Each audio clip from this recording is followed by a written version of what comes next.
second half of his question, Rob will have something to speak to. So we'll put that to one side and we'll jump into that next week. But for now, let's get to the first email, which is from Ads. Yeah. He's at Ads Hillier on Twitter. He sent us some comments previously. He's a really cool guy. So his email says, "Hello lads, enjoying the podcasts. I know you like the odd question to sink your teeth into, so I've been thinking about Anakin/Luke's lightsaber that called to Rey at Maz's castle. It's obviously fell when Luke fought Vader at Cloud City, and the visual dictionary states that somebody salvaged it from the city's industrial depths. I always assumed that Luke went back for it. I think Luke or another, at his instruction, like perhaps R2-D2, eventually gave it to Maz. She knows whose lightsaber it is, and she tells Rey and later tells Han. Han seems very surprised at seeing the lightsaber and appears to recognise it. He asks Maz how she came about it, and her response is, "It's a good question for another time." Yeah, that was so. Ad's question is, why is Han so surprised at seeing it? And he speculated as well. I wonder if the lightsaber was passed originally by Luke to Ben Solo whilst he trained with Luke at the Jedi Academy, before he turned to the dark side and became Kylo Ren. That would fit with Kylo Ren's Vader obsession, and this may explain Han's shock at seeing, as he's seen the lightsaber with his son so many times. Ads goes on to say, perhaps when the Knights of Ren attack the Jedi Temple in the flashback, Luke reclaims it in a fight with Kylo Ren, and thereafter leaves it with Maz. So maybe Luke left it with Maz. In the final fight between Kylo Ren and Rey and Finn, Kylo Ren actually says, "That lightsaber belongs to me," like it actually does, rather than he's just speaking about his inheritance/destiny. So does Maz know who Rey is? And if so, has she been left the lightsaber by Luke deliberately to give it to Rey? Because she used to be a young Jedi, perhaps? The visual dictionary again comments that she collects treasures to protect them and believes that it's a relic from the past and someday may make a difference in the future. So he goes on to say, sorry, this was only meant to be a short question. Honest Gov. Nice bit of Cockney in there for Corey. Keep up the good work. So to break that down. They're very good questions. Yeah. That's an awesome question. We like it. How, if we boil this down to one single element. Firstly, I'd like to say, he's just reminded me of how we wax lyrical prior to seeing the film.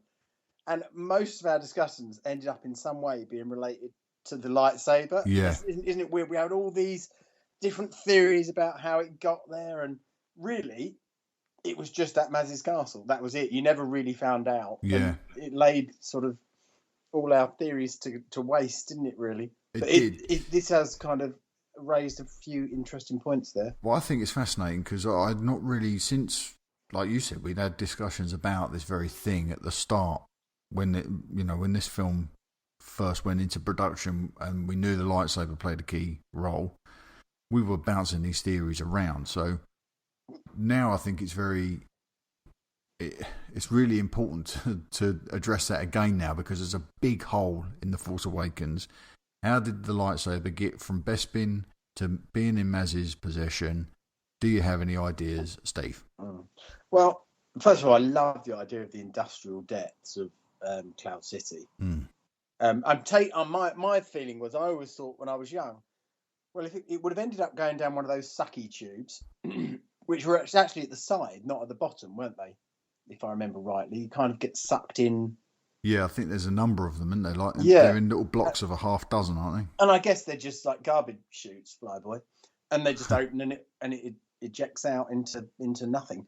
But obviously, this didn't. It must have found its way into some sort of, I think, like the garbage compactor in the Death Star kind of thing. Yeah.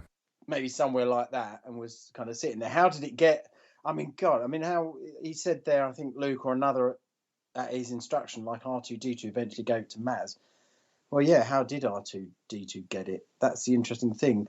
Somebody must have gone looking for it, because you wouldn't have someone go, "Oh, a lightsaber."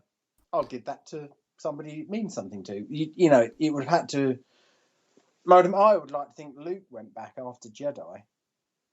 Yeah, I mean, I would say probably didn't. And there's a question from somebody else later on that this kind of pays into.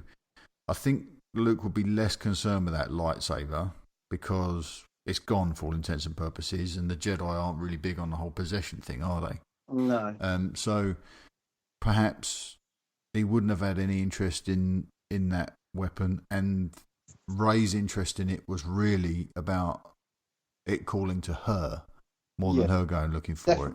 Well, she didn't want anything to do with it, did she? No, and I'm glad you said that, because going way, way back to the early days of the production, when we learned that this lightsaber was going to be a big fixture in the film, there was a rumour about how it fit into the film, and it goes right back to when Maz was still being called Rose. That was the character's name in the early stages of development, and Rey was being referred to as Kira.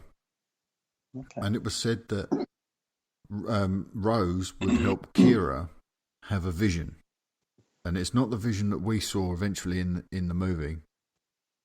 It was more about the path the lightsaber took. So she saw somebody salvage that from the depths of Bespin, which is obviously what Ads has mentioned. And then you see that lightsaber pass from owner to owner. So, and every time it leaves somebody, it leaves a trail of devastation. So somebody would get that weapon, then they'd use it, and obviously someone would be hurt or killed. And then I remember hearing that somebody else used it and it destroyed a village because of fire or whatever. It was just this trail of devastation every time the lightsaber passed hands. Now, it was enough. Almost cursed. It was enough for me to write something asking the question: is Luke's lightsaber cursed? Because everybody that's used it has fallen foul in some way, including Han, who used it in The Empire Strikes Back very briefly and ends up in carbonite. So that all grew out of this early rumour that the lightsaber was salvaged by somebody, not an important character, just a randy. And then it passed from person to person, and every time it did, it left a trail of devastation. And that's what Kira, who would later become Rey, she was revolted by that and didn't want anything to do with it. And that because she's more pure. Maybe that proves that she doesn't have any dark in her. Maybe, but this was the early stages of that script, of the story being developed. So I wonder, if you talk about Maz's palace or temple, whatever you want to call it. Obviously, that's full of reprobates and traders and mercenaries. I wonder if it didn't find its way, and she felt it because she's force sensitive in the bar, and then approached the person and then bought it off them or traded for it. Yeah, and that's how she got it. But it found its way kind of deliberately, like these things do. I'm trying to think of another film where something sort of always turns up, and it's like it's like Indiana Jones's hat, where he can't get rid of it, can he? Every time it comes off, it comes blowing back to him. Absolutely. Yeah, I think that's probably going to be key. Lando. That's the other thing I was going to say.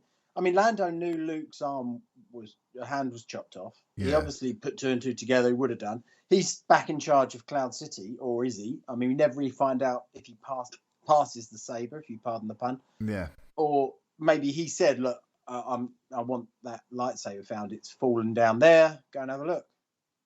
But then why doesn't Luke have it in Jedi? Yeah, it does. There is a period where it's sitting there, and no one's found it. Obviously, quite a lengthy period. Lando wouldn't have gone back to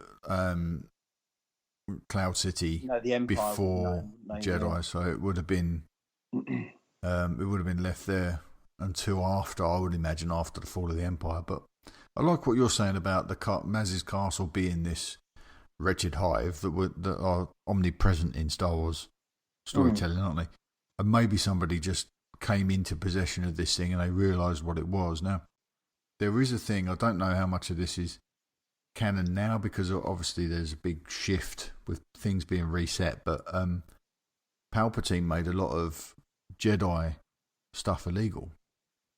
Yeah. So they were certainly in Rebels. The Jedi are being hunted, and the Jedi Knight in Rebels has to keep his lightsaber in two parts, Oh, really? so that they can't be seen. It's sort of one part's kept in a certain section of his belt, and the other part looks like it looks like it might be ammunition for his weapon, for his blaster or whatever, and then he pulls them out and he clicks them together, and suddenly he's got a lightsaber. So all of that stuff's contraband almost. So it seems to me like somebody would have come across it as it was making its way from one person to the next and causing all these problems, and they would have realised what they've got and given it to Maz and said, that's what always makes me think. Sorry to interrupt you there. No, not at all. We were talking the other week about the difficulty of making a saber and those crystals, the Kyber crystals. Yeah. And it kind of makes me realise that I know a Jedi can whack one together, but I don't think they're easy to make. Otherwise, like we said, you'd have every youngster in the galaxy making sabers and lopping off limbs left, right, and centre, wouldn't you? Yeah. No, I don't think they are easy to construct. No, I don't think the crystals are easy to come by. I think they have to use the Force when they're doing it as well. Or, yeah. So it's not like they can just use like little to align the crystal. Or something. Yeah, to hold the crystal in place and things. Or maybe the crystals are common, but a pure one, kind of, what do they call it with diamonds? The where the actual no fissures in it or cracks. Oh yeah. Pure ones are incredibly rare, or maybe they're tiny. You just can't do anything with them. But it may be a large enough crystal that hasn't got any flaws. That's the word. Mm-hmm. It is incredibly rare, and you can't find them unless you're force sensitive. Maybe you pick up the vibration of the crystal. Yeah, well, the crystal's call to the Jedi. Which is why the youngsters in the Clone Wars, they have to go and find their crystals because it's time for them to make their lightsabers. Like a rite of passage. And they go in there with all these weird and wonderful experiences within the Force because of the connection they make with their crystals. And that's what we see in The Force Awakens. It's the crystal in the Skywalker lightsaber that's calling to Rey. And that's why she has her vision, because she makes a connection with the Force through that. So God, there's a film there, right there, isn't there? Yeah. About these crystals. And this is what I'm wondering about. Like, the answer to Ad's question might end up embodied in a scene in episode 8, because we know Maz is going to be back in episode 8. Yeah. Is it going to be a vision or a flashback or a story being told about the path of the Skywalker lightsaber? And is that why because we've already seen a photograph from the production of Maz on set, so we know Lupita Nyong'o is going to be there performing that role in the mocap suit. So is that what her story responsibilities are in episode 8? Is it just about telling this story of how the lightsaber got to her? But I think my speculation at this point, to answer Ad's question, would be that it made its way from owner to owner, as people couldn't get rid of this thing quick enough because it kept getting them into trouble, and eventually it ended up in Maz's castle because somebody had said, I found this, and it's because it's contraband, and she put it in that vault where she seems to have a lot of stuff. And I don't think Luke wants it back. It's not like, oh, my saber, no. I'll use that now. I think we've said this before and we've touched on it before. He's thinking, great, what the hell did you bring that thing here for? Yeah. I wanted to get rid of that, kind of thing. It's brought me nothing but trouble. Yeah. I mean, it'd be interesting to know what saber he's using now. If any, yeah. He might be retired. Well, he definitely had the green one at the end of Jedi, because I went back and checked after we'd had that conversation about how many he'd left the Death Star with. Because they do swap at one point, don't they? But we've spoken about that. Yeah. So he'd end up. And which one did Vader had the red one on in his hand? And did you see if it fell down the shaft? No, you don't. You don't see it clearly. But I think it's reasonable to suggest that it, in fact, did drop down the shaft because of where they are on that little bridge, which did have handrails on it, which is unlike the bridge in Star Wars.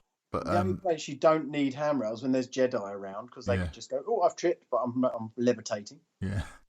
And there they are, health and safety working at its best. The 1981 Factories and Work Act.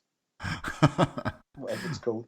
Right, do you want to take this next email from Chris at Force Brick Studios? Yes, thanks for those questions. We haven't answered thanks, them all, Eds. but we're going to have another read and maybe bring some of those back in a later episode, because there was a few more questions embedded in there. From Chris at Force Brick Studios. Hi guys, first of all I would like to say how much I enjoy your podcasts. I find them very interesting and great to listen to. Thank you very much. Although I've only watched a couple, I think they're great. Well, that is wonderful to know. I also wanted to ask you some